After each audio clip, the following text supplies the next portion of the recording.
How's it going, everyone? In this video, we're covering all the cool new features that got added on this latest version of tvOS 26.6 Developer Beta 1. And pretty soon, this beta should be available for everybody else who are enrolled in the public beta. But in this video, we're just going to strictly focus on the Apple TV side of things because there's a couple of improvements they did because there was a couple of bugs on the previous version of tvOS 26.5, which is why I didn't release one because I wasn't able to show you. But it resolved all these bugs on my Apple TV boxes. So I'm making today's video. So let's begin with the very beginning, and that is the new splash screen. When you first update your Apple TV, this is the new splash screen that you will get.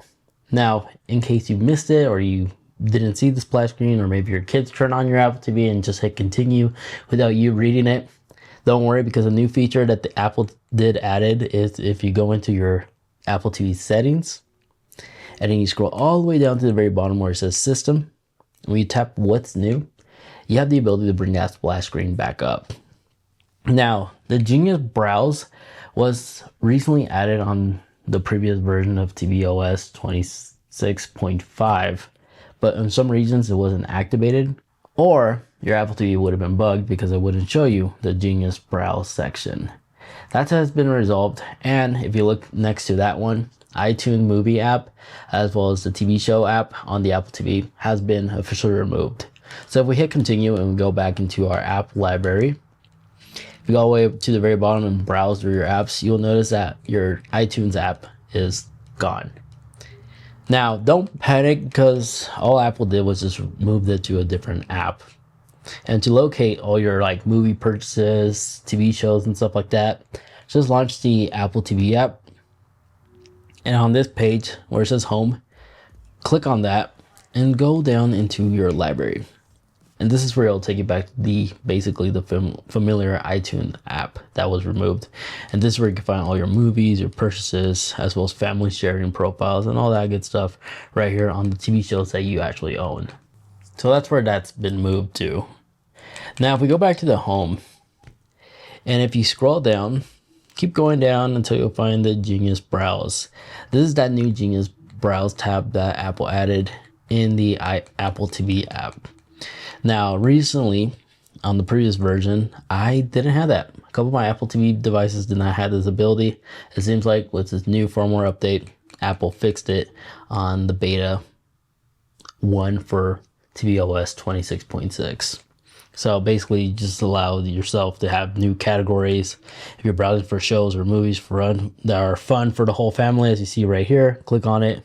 It'll basically give you those suggestions. It's kind of like what Netflix and other streaming platforms have. That's all it really does. But what the benefits with Apple TV is, of course, you can synchronize all your paid subscription services or even free services all in one category. So you can browse and have it all connected at once. As you can see, I have Paramount, HBO, Prime, and so many more. And I'm not subscribed to Apple TV. I'll probably resubscribe later though. Now, if we exit out of here and we go back into our menu selection, when this menu pops up, if you swipe up on your control, this will allow you to switch between the other modes or themes that you have, right?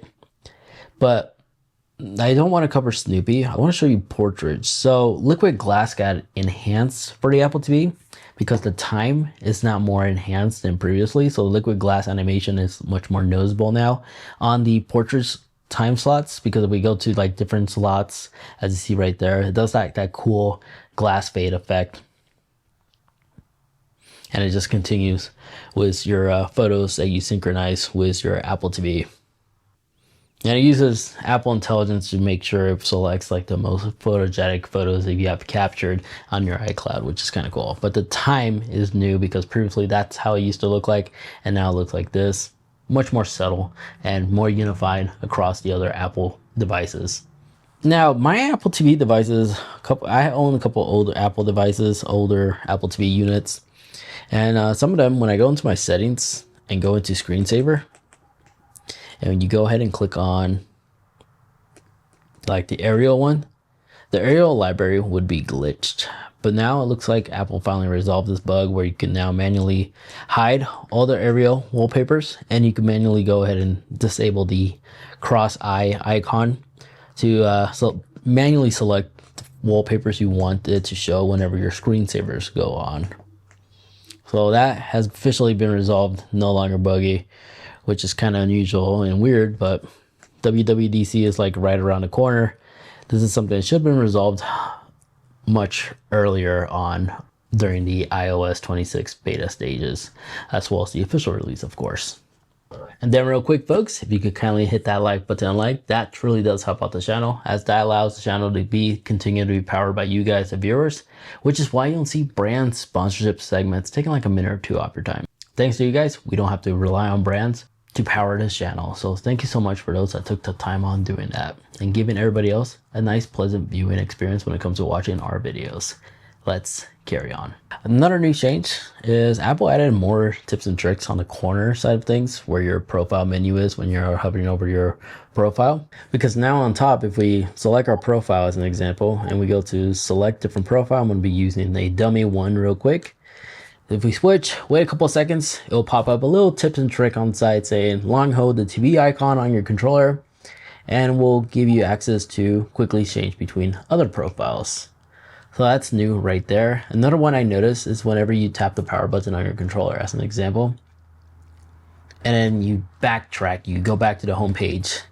In case you didn't know, it's gonna pop up telling you that you can also long hold to power off your device. Right now it didn't do it, so I'm gonna try it again, see if I can recreate it.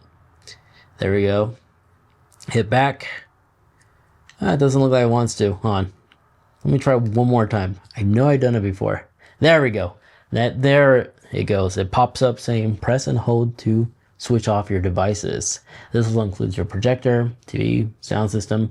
If it's connected with an HDMI, get rid of that background wallpaper. It'll power off all your devices. But those are the two that I've been able to find. Of course, the most common one that we should already be familiar with is whenever you walk in a room with AirPods and your Apple TV detects you're nearby, it will also pop up on the side telling you long hold the TV or volume. There's a button on the controller. It'll tell you to long hold if you like to instantly connect it instead of having to go into the control center of your Apple TV. Did not mean to do that. But yeah, those are the ones I've been able to discover. And right above here, this is also new. You now have your privacy indicator on top of your control center, kind of like the iPhone where it tells you if the microphone is connected or something like that. But if there's an app utilizing like your location or a microphone, it will pop up right there now. So that's a new like privacy indicator that Apple integrated on the Apple TV that wasn't available in the past. Well, it was available on the previous version again, but mine was buggy. It wouldn't pop up, but that's the new one right there. Aside from that, there we have it. Those are all the new features and improvements and bug fixes that Apple improved on this version of tvOS 26.6. Developer Beta 1. Again, the public beta, for those that are enrolled, should be available for everybody else in the next 24 hours or so. Typically, it's right the next day or sooner sometimes. Anyways, thank you so much for watching. But before you click off, if you'd like to watch more, highly recommend checking out this video over there where I show you some interesting tips and tricks that you could do on your iPhone that many people don't know about. Check out that video over there if you haven't yet. Thank you so much for watching.